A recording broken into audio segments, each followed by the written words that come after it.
Welcome back to the Daily Dose, and we're in this series on the power of community, talking with Dave Enns, our resident expert master in life groups and small groups. Dave, thanks for being back with us. Great to be here. So we're looking at why transformation happens faster in community. I think most of us would say we want some transformation. We want some change. We want some growth. What do you want to grow in your life, Dave, just personally? Anything? I want to grow less in some ways. Yeah. Yeah, I want to grow in just what it means to continue to let God lead and guide me. Yeah. And that's always what I'm trying to tune into. God, where do you want me to go? How do you want me to live out what you have before me? Yeah. And, it's fun. Like Dave and I will golf every once in a while, and it's just fun that side of, I feel like I get better when I'm with He other doesn't people. cheat that much in golf, just so you know. Okay. Plenty though, because I am not that good. But it's just more fun, right? We talked about that yesterday, to do it in community, but I feel like I actually get better when others are around me. Keeps me accountable. That way I'm not cheating quite so much. Or me. Yeah. So let's go to God's word here. So Hebrews 10:24-25 says this, and let us consider how we may spur one another on toward love and good deeds, encouraging one another. So why groups for transformation? Awesome. Okay.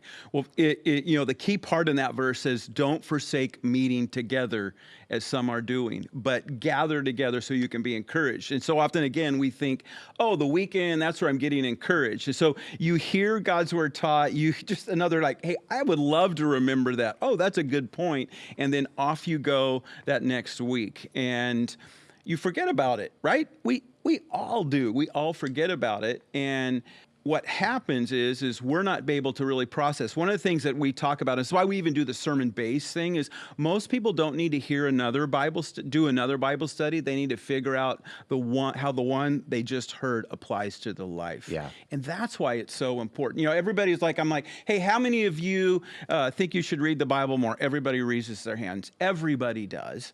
And they don't. And they go, oh, we just need to be more disciplined, more disciplined. And again, this is the enemy's like, yep, you need to be more disciplined, and you start feeling bad about yourself, all those things. But here's what's interesting is if you all of a sudden you're meeting relationally, talking about what it means to follow Jesus, about life and all of that, suddenly now you are opening the Bible.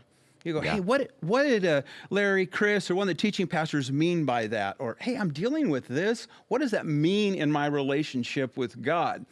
Gathering together got to be intentional. And that's why we're like, hey, life groups are so important, because here's what happens. As soon as life groups are in, our church, people are reading the Bible like they never have when they're not in groups. There's a group of you there's a group of people that are great readers, but most of us aren't. And suddenly now the Bible becomes not just a book, it becomes a relationship. It's talking about our relationship with Jesus. And because there's a whole group of us go, it's so academic, or I can't understand it, and it opens up the word for it. And that is just incredible, incredible power. And if you want to get encouraged, be in a group. Yeah. If you want to not be encouraged and be isolated, yeah, don't stay be in alone. one. There's that side. I think many times we talk about groups in terms of accountability, and anybody who's had this word thrown at them is like, oh, I got to reveal my deepest, darkest secrets. But I think the power of community is presence of accountability. By just people being involved in my life and around me, Exactly. shapes me, and I'm going to be more cognizant of my actions, my speech, what I'm doing, not just in the moment, but throughout the week. But it's like, because these people are in my life. Yep. Trent, I am a people person. I love to get together. There are so many times I don't want to go to my life group. I'm just like, oh gosh, I'm busy, whatever's going on. It's not even that I don't like the people. I mean, I like most of them, right?